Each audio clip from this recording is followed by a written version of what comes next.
ಬಿಸಿಲ ನಗರಿಯಲ್ಲಿ ಮತ್ತೊಂದು ಬಾಣಂತಿ ಸಾವು. ರಾಯಚೂರು ಜಿಲ್ಲೆಯಲ್ಲಿ 2 ತಿಂಗಳು ಗತಿಸಿಲ್ಲ ಮತ್ತೊಂದು ಸಾವಿನ ಸೂತಕ. ಬಾಣಂತಿ ಸಾವನ್ನ ತಡೆಯುವಲ್ಲಿ ಆರೋಗ್ಯ ಇಲಾಖೆ ನಿಷ್ಕ್ರಿಯ. ಆರೋಗ್ಯ ಸಚಿವರು ನೋಡ್ಲೇಬೇಕಾದ ವಿಡಿಯೋ ಇದು. ದಲಿತ ಬಾಣಂತಿ ಸಾವಿಗೆ ಕಾರಣ ಯಾರು? ಸಿರವಾರ ತಾಲೂಕಿನ ಬಾಗಲವಾಡ ಗ್ರಾಮದ ಮಹಿಳೆ 21 ವರ್ಷದ ಚಂದ್ರಿಕಾ ಮೃತ ಬಾಣಂತಿಯಾಗಿದ್ದಾಳೆ. ದಿನಾಂಕ ಫೆಬ್ರವರಿ 14ಕ್ಕೆ ಮಾನ್ವಿ ತಾಲೂಕಿನ ಸರ್ಕಾರಿ ಎಂಸಿಎಚ್ ಆಸ್ಪತ್ರೆಗೆ ದಾಖಲಾಗಿದ್ರು. 3 ಕೆಜಿ ತೂಕದ ಹೆಣ್ಣು ಮಗುವಿಗೆ ಜನ್ಮ ನೀಡಿದ ಚಂದ್ರಿಕಾ ಮಾನ್ವಿ ತಾಲೂಕಿನ ತಾಯಿ ಮತ್ತು ಮಗುವಿನ ಆಸ್ಪತ್ರೆಯಲ್ಲಿ ಹೆರಿಗೆಗಾಗಿ ದಾಖಲಾಗಿದ್ಲು. ಡಿಸ್ಚಾರ್ಜ್ ಆಗಿ ಮನೆಗೆ ಬಂದ ಮೇಲೆ ವಾಂತಿ, ತಲೆ ಸುತ್ತು ಪ್ರಾರಂಭವಾಗಿದೆ. ಪುನಃ ಆಸ್ಪತ್ರೆಗೆ ಹೋದ್ರೆ ರಾಯಚೂರು ಜಿಲ್ಲೆಯ ರಿಮ್ಸ್ ಆಸ್ಪತ್ರೆಗೆ ರವಾನಿಸಿದ್ದಾರೆ. ಅಲ್ಲಿ ದೇಹದ kidney, liver, heart, brain infection ಆಗಿ ಚಿಕಿತ್ಸೆ ಫಲಕಾರಿಯಾಗದೆ ಬಾಣಂತಿ ಸಾವನ್ನಪ್ಪಿದ್ದಾಳೆ. ಮಾನ್ವಿ ತಾಲೂಕಿನ ಸರ್ಕಾರಿ ಎಂಸಿಎಚ್ ಆಸ್ಪತ್ರೆಯ ನರ್ಸ್ ಮಾಡಿದ ಎಡವಟ್ಟಿನಿಂದ ಪ್ರಾಣ ಹೋಗಿದೆ ಅಂತ ಬಾಣಂತಿ ಮನೆಯವರು ಆರೋಪ ಮಾಡುತ್ತಿದ್ದಾರೆ. ಹೆರಿಗೆಯ ನಂತರ ಖಾಸಗಿ ಅಂಗದಲ್ಲಿ ಕಾಟನ್ ಇಟ್ಟ ದಾಯಮ್ಮ. ಮಾಹಿತಿ ಕೇಳಲು ಹೋದ ಮಾಧ್ಯಮದವರ ದಿಕ್ಕು ತಪ್ಪಿಸಿದ ಎಂಸಿಎಚ್ ಸಿಬ್ಬಂದಿ. ನಮ್ಗೇನೂ ಗೊತ್ತಿಲ್ಲ, ನಾವು ಏನೂ ಮಾಡಿಲ್ಲ ಎಂದ ಮಾನ್ವಿ ಎಂಸಿಎಚ್ ಸಿಬ್ಬಂದಿ. ತಾಲೂಕಾ ಅಧಿಕಾರಿಗಳ ಸುಪ್ಪತ್ತಿಗೆಯಲ್ಲಿ ಕರ್ತವ್ಯ ಲೋಪ ಎಸಗಿರುವಂತಹ ಶಂಕೆ. ಹಿರಿಯ ಅಧಿಕಾರಿಗಳು ನರ್ಸ್ ನೆರವಿಗೆ ನಿಂತಿದ್ದಾರೆ ಎನ್ನುವ ಮಾತು ಸಾರ್ವಜನಿಕ ವಲಯದಲ್ಲಿ ಕೇಳಿ ಬರ್ತಾ ಇದೆ. ತಪ್ಪಿತಸ್ಥರ ವಿರುದ್ಧ ಕಾನೂನು ಕ್ರಮ ಜರುಗಿಸಿ ಎಂದು ಆಕ್ರೋಶ ಹೊರಹಾಕಿದ ಬಾಣಂತಿ ಮನೆಯವರು. ವರದಿ ಶಂಕರ್ ಪವಾರ್, ಗದಗ್, ನಂಬರ್ 1 ನ್ಯೂಸ್.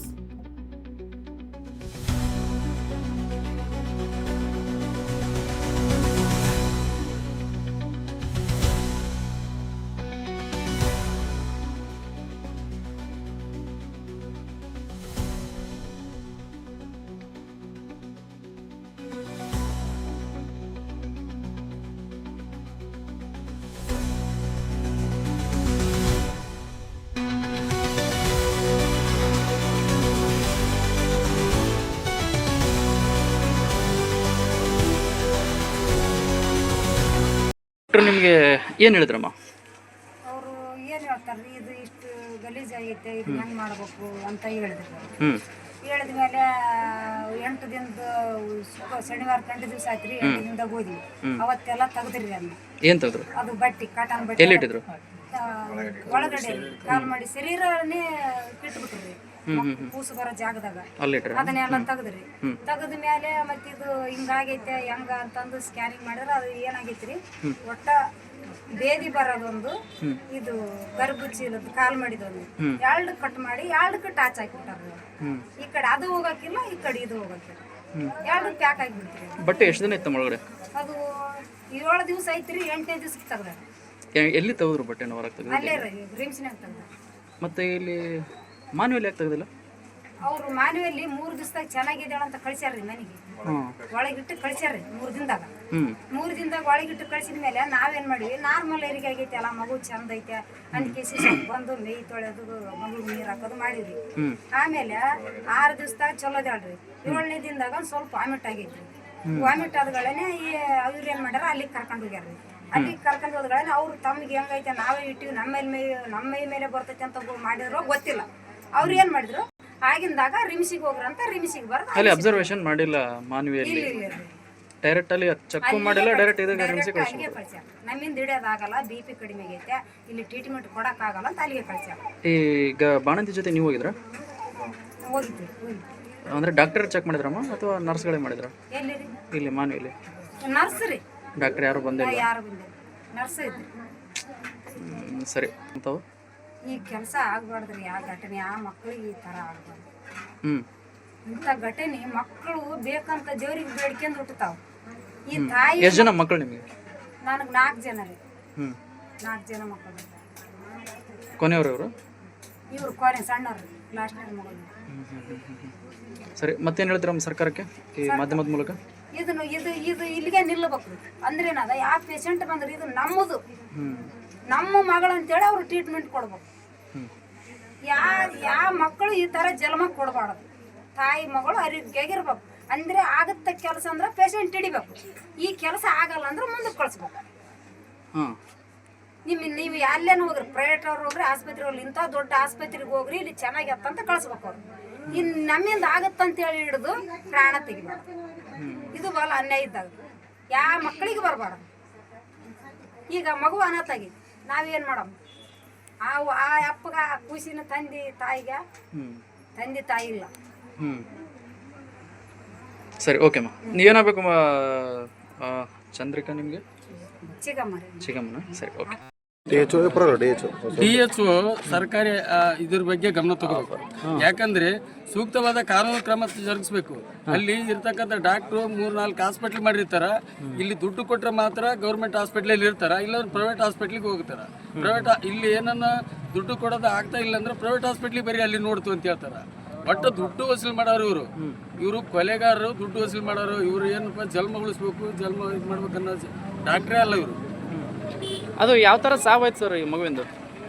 ಏನಿಲ್ಲ ಸರ್, ಆರೋಗ್ಯವಾಗಿದ್ದಾಳೆ ಹೆಣ್ಮಗಳು. ಎಲ್ಲ ಹೋಗಿರಿ, ಕರ್ಕೊಂಡು ಹೋಗ್ಯಾರ, ತೋರಿಸ್ಯಾರ, ನೋಡಿದ ಮೇಲೆ ಅದನ್ನು ಡೆಲಿವರಿ ಆಗಿದೆ. ಡೆಲಿವರಿ ಆದಮೇಲೆ ಹೊಲಿಗೆ ಹಾಕಿದ್ದಾರೆ. ಹೊಲಿಗೆ ಹಾಕಿದ್ರೆ ಅಲ್ಲಿ ಕಾಟನ್ ಇದೆ, ಕಾಟನ್ ಮೇಲೇ ಹೊಲಿಗೆ ಹಾಕಿ ಅದನ್ನು ಇನ್ಸ್ಪೆಕ್ಷನ್ ಆಗಿ ಅದು 3-4 ದಿನ ಆದಮೇಲೆ ಮತ್ತೆ ಹಾಸ್ಪಿಟ್ಲಿಗೆ ಹೋಗ್ಯಾರ. ಹೋದರೆ ಅದನ್ನು ನೋಡಿ ಚೆಕ್ ಮಾಡಿದಾಗ ಎಲ್ಲ ಸ್ಪ್ರೆಡ್ ಆಗಿ ಇದಾಗಿದೆ. ಆಮೇಲೆ ರಾಯಚೂರು ಆಸ್ಪತ್ರೆ ರಿಮ್ಸ್ಗೆ ಹೋಗ್ಯಾರ. ರಿಮ್ಸ್ ಆಸ್ಪತ್ರೆಯಲ್ಲಿ ಇವ್ರನ್ನ ಬೈದಾರ. ಏನು ಮಾಡ್ತಾರಲ್ಲ ತಾಲೂಕು ಆಫೀಸರ್ಗಳೆಲ್ಲ, ಇವ್ರು ಯಾಕೆ ಚೆನ್ನಾಗಿ ನೋಡ್ತಾ ಇಲ್ಲ, ಯಾಕೆ ಈ ಥರ ಮಾಡಿದ್ರು ಅಂತಂದು ನಮ್ಮವ್ರನ್ನ ಬೈದಾರಲ್ಲ. ಬೈದಾಗ ಇವ್ರಿಗೇನು ಗೊತ್ತಾ, ಅಮಾಯಕ ಜನರು ಬಡವರು. ಯಾವ ಕಾರಣಕ್ಕೆ ಬೈದ್ರು ಅವರು ಈ ಥರ ಹೊಲಿಗೆ ಹಾಕಿರಲ್ಲ, ಈ ಥರ ಹೆಂಗೆ ನೋಡಿದ್ರು ಅವರು, ಎದಕ್ಕೆ ತೋರಿಸಿ ಅಂತಲ್ಲ ಹಾಸ್ಪಿಟ್ಲಿಗೆ. ಇಲ್ರಿ, ಇವರು ಹೋಗಿರ್ತಾರೆ ಹಾಸ್ಪಿಟ್ಲಿಗೆ. ಹೋದ್ರೆ ಏನಾಯ್ತು, ಇವ್ರು ಪ್ರಾಣ ಉಳಿಸೋರಂತ ಹೋಗಿರ್ತಾರೆ, ಪ್ರಾಣ ತೆಗಿತಾರಂತ ಹೋಗಿರಲ್ಲ ಇವರು. ಆದ್ರೆ ಅಲ್ಲಿ ಹೊಲಿಗೆ ಹಾಕಿ ಈ ಥರ ಮಾಡಿದ ಮೇಲೆ ಅವ್ರಿಗೆ ಎಫೆಕ್ಟ್ ಆಗಿದ್ದಲ್ಲ, ಅವಾಗ ಬೈದಾರ ಅವರು. ಇಲ್ಲೆಲ್ಲ ತಾಯಿ ಮಕ್ಕಳ ಆಸ್ಪತ್ರೆ ಮಾನವ ಏನಿದೆಯಲ್ಲ ಪೂರ್ತಿ ಡಲ್ ಇದೆ. ಒಟ್ಟು ಹಾಸ್ಪಿಟ್ಲಾಗ ಇದೇ ಇರಲ್ಲ, ನರ್ಸ್ಗಳು ಇರಲ್ಲ, ಮತ್ತೆ ಡಾಕ್ಟ್ರ್. ಈ ಪ್ರಕರಣದಲ್ಲಿ ಯಾರ್ಯಾರೆಲ್ಲ ಕೈವಾಡಿದೆ ಅಂತಿರ್ತಾವೆ? ಇದೆಲ್ಲ ಡಾಕ್ಟ್ರದೇ ಕೈವಾಡಗಳು, ನರ್ಸ್ಗಳದು, ಡಾಕ್ಟ್ರದು. ಅವ್ರಿಗೆ ದುಡ್ಡು ಕೊಟ್ಟಿದ್ರೆ ಆರಾಮಾಗಿ ಮಾಡ್ತಿದ್ರು. ನಮ್ಮ ದುಡ್ಡಿನೇ ಪ್ರಾಬ್ಲಮ್. ದುಡ್ಡು ಅಂತ ಸಾಯ್ತಿದ್ದಾರೆ ಹಾಸ್ಪಿಟ್ಲಿಗೆ. ಏನು ಹೆಸರು ತಮ್ಮದು? ನಮ್ಮ ಹೆಸರು ಮಲ್ಲಪ್ಪ ಗೋನಾಳ್ ಅಂತ ಸರ್. DSS ದಲಿತ ಸಂಘರ್ಷ ಸಮಿತಿ ಸಂಯೋಜಕ ಬಣದ ಜಿಲ್ಲಾಧ್ಯಕ್ಷರು. ಓಕೆ. ಅದರಲ್ಲಿ ಡೆಲಿವರಿ ಆಗೋ ಟೈಮಲ್ಲಿ ಕಾಟನ್ ಬಟ್ಟೆ ಇಟ್ಟು ಹತ್ತಳ್ಳಿ ಇಟ್ಟು ಹಂಗೆ ಹೊಲಿಗೆ ಹಾಕಿದ್ದಾರೆ. ಹಂಗಾಗಿ ಅವರು ಇನ್ಫೆಕ್ಷನ್ ಆಗಿ ಈ ಥರ ಆಗಿದೆ ಸರ್. ಮತ್ತು ಈ ಬಗ್ಗೆ ಡಾಕ್ಟರ್ಸ್ ಏನು ಹೇಳಿದ್ರು ಸರ್ ಇಲ್ಲಿ ಮಾನವಿಯಲ್ಲಿ? ಸರ್ ಮಾನವಿಯಲ್ಲಿ ಡಾಕ್ಟರ್ ಇದ್ದಿಲ್ಲ ಸರ್. ಡಾಕ್ಟರ್ ಇದ್ದಿಲ್ಲ. ಅದಕ್ಕೆ ಏನು ಹೇಳಿದ್ರು ಅವರು ನೀವು ಚೆಕಪ್ಗೆ ಹೋದಾಗ? ನೆಕ್ಸ್ಟ್ ಟೈಮ್ ಹೋದಾಗ ಸರ್ ಹಂಗೆ ಸೀದಾ ಸೀರಿಯಸ್ ಆಗಿದ್ದೆ, ರಿಮ್ಸ್ ಹಾಸ್ಪಿಟ್ಲಿಗೆ ಹೋಗಿ ಬರ್ಕೊಟ್ಟಿದ್ದಾರೆ. ಬಟ್ ಅವ್ರು ಯಾರು ಚೆಕ್ ಮಾಡಿಲ್ಲ ಸರ್. ಸರಿ, ಡೆಲಿವರಿ ಮಾಡಿದವ್ರು ಯಾರು? ಅದೇ ಮಾನವಿ ಸಿಸ್ಟರ್. ಎಲ್ಲಿ ಮಾನವಿಯಲ್ಲಿ? ಯಾವ ಆಸ್ಪತ್ರೆ? ತಾಯಿ ಮಕ್ಕಳ ಆಸ್ಪತ್ರೆ. ತಾಯಿ ಮಕ್ಕಳ ಆಸ್ಪತ್ರೆ. ಸರಿ, ನೀವು ಯಾಕಲ್ಲಿ ಗೌರ್ಮೆಂಟ್ ಆಸ್ಪತ್ರೆಗೆ ಹೋದ್ರಿ? ಸರ್ ನಾವು ಬಡವರು ಸರ್, ನಮ್ಮ ಹತ್ರ ದುಡ್ಡಿಲ್ಲ ಸರ್ ನಮ್ಮ ಹತ್ರ ಅಷ್ಟೊಂದು. ಸರಿ, ಇವಾಗ ರಿಮ್ಸಲ್ಲಿ ಎಷ್ಟು ದಿನ ಇದ್ರಿ? ರಿಮ್ಸಲ್ಲಿ 1 ವಾರ ಆಯ್ತು ಸರ್. ಅದು ಏನು ಇನ್ಫೆಕ್ಷನ್ ಆಯಿತು ಸರ್? ಅದು ಕಾಟನ್ ಬಟ್ಟೆ ಇಟ್ಟು ಎಲ್ಲ ಕಿಡ್ನಿ, ಲಿವರು, ಹಾರ್ಟಿಗೆ ಪ್ರಾಬ್ಲಮ್ ಅಂತ ಎಲ್ಲ ಹೇಳಿದ್ರು ಸರ್. ಇನ್ಫೆಕ್ಷನ್, ಹೆವಿ ಇನ್ಫೆಕ್ಷನ್ ಆಗಿತ್ತಾ? ಹೆವಿ ಇನ್ಫೆಕ್ಷನ್ ಆಗಿತ್ತು ಸರ್. ರೈಟ್. ಮದುವೆಗೆ ಎಷ್ಟು ದಿನ ಆಗಿತ್ತು? ಮದುವೆಗೆ 1 10 ತಿಂಗಳಾಯ್ತು ಸರ್. ಇವಾಗ ಮಗು ಇದೆಯಾ ಇವಾಗ? ಇದೆ ಸರ್. ಓಕೆ, ಆರೋಗ್ಯವಾಗಿದ್ದೇನೆ ಅದು? ಹಾಂ ಸರ್. ಸರಿ, ಈ ಪ್ರಕರಣದ ಬಗ್ಗೆ ಏನು ಹೇಳ್ತಿರ್ತಾವೆ? ಏನಿಲ್ಲ ಸರ್, ಶುದ್ಧವಾದ ಕ್ರಮ ತಗೋಬೇಕು ಸರ್. ಸೂಕ್ತವಾದ ಕ್ರಮ ತಗೋಬೇಕು. ಈಗ ಅತಿ ಹೆಚ್ಚು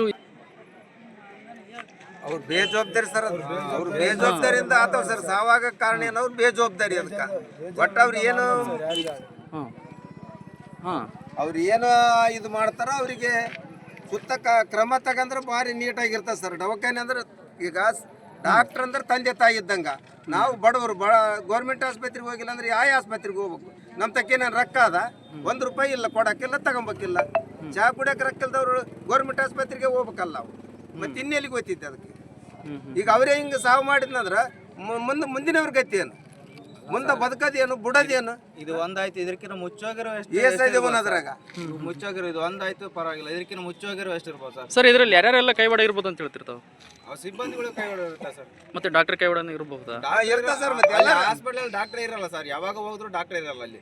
ಜವಾಬ್ದಾರಿ ಅಲ್ರಿ ಅವ್ರದ್ದು ಚೆಕ್ ಮಾಡೋದು ಏನಿದ್ರು ಮಾಡ್ಬೇಕಲ್ಲ. ಇರ್ಬೇಕಲ್ಲ ಸರ್, ಜವಾಬ್ದಾರಿ ತಗೊಂಡ್ ಇರ್ಬೇಕು ಅವ್ರು ಅಲ್ಲಿ. ಇರೋದಿಲ್ಲ ಒಟ್ಟು ಬರೀ ನಿರ್ಲಕ್ಷ್ಯತನ ಮಾಡ್ತಾರೆ ಅಲ್ಲಿ ಹೋದ್ರೆ. ಅದು ಸ್ವಲ್ಪ ಕುಂತ್ಕ ವೇಟ್ ಮಾಡು ಆಮೇಲೆ ಬಾ, ಬರೀ ಇವೇ ಹೇಳ್ತಾರ ಅವರು. ಸ್ವಲ್ಪನ ಜವಾಬ್ದಾರಿ ಇಲ್ಲ ಸರ್ ಅಲ್ಲಿ. ಇದಕ್ಕೂ ಮೀರಿರೋ ಇನ್ನು ಎಷ್ಟಾಗಿದವು. ಇದು ಕಣ್ಣಿಗೆ ಬಂದಿದ್ದು ಒಂದು ಪ್ರಕರಣ, ಆಮೇಲೆ ಇನ್ನು ಮಿಕ್ಕಿರೋವು ಮನೆಗೆ ಬಂದು ಸತ್ತಿರೋ ಎಷ್ಟು, ಇದಾಗಿರೋ ಎಷ್ಟು ಯಾರಿಗೆ ಗೊತ್ತಿರುತ್ತೆ ಸರ್. ಈಗ ಅವ್ರೇನು ಕಳಿಸ್ಬಿಡ್ತಾರೆ, ಆಗೋಯ್ತು. ಸರ್ ಮತ್ತೆ ಏನ್ ಕಾರಣ ಸರ್ ಈ ತರ ಅವರು ನಿಮ್ ಜೊತೆ ಈ ತರ ಮಾಡೋದಕ್ಕೆ? ಅವ್ರಿಗೆ ದುಡ್ಡು ಕೊಡ್ಬೇಕು ಸರ್, ದುಡ್ಡು ಕೊಟ್ರೆ ಚೆನ್ನಾಗಿ ನೋಡ್ಕೊಂತಾರ. ಈಗ ಬೇಜವಾಬ್ದಾರಿ ಸರ್, ನಮ್ಮ ಮೇಲೆ ಬೇಜವಾಬ್ದಾರಿ, ಸಣ್ಣ ಕೂಲ್ ಅಂತ ಬೇಜವಾಬ್ದಾರಿ. ಇದು ಒಂದೇ ನೋಡ್ರಿ, ಬೇರೆ ಏನಿಲ್ಲ. ಜನಾಂಗ ಅಂತ ಅವ್ರಿಗೆ ಬೇಜವಾಬ್ದಾರಿ ನಾವು. ಇವಾಗ ಅವ್ರಿಗೇನು ಒಂದು ಡೆಲಿವರಿಗೆ 5,000 ರೂಪಾಯಿ ಕೊಟ್ರೆ ಚೆನ್ನಾಗಿ ನೋಡ್ಕೊಂತಾರ ಸರ್. ಇಲ್ಲಾಂದ್ರೆ ಗೆಲ್ಲಿತಾರ 5,000 ನಾವು 5,000 ರೂಪಾಯಿ ಇದ್ರೆ ಪ್ರೈವೇಟ್ ಹಾಸ್ಪಿಟಲ್, ಗೌರ್ಮೆಂಟ್ ಹಾಸ್ಪಿಟಲ್ಗೆ ಅಲ್ಲೇನಾಯ್ತು, ಒಂದು ಡೆಲಿವರಿ ಮಾಡಿದ್ರೆ 5,000 6,000 ಕೇಳ್ತಾರೆ.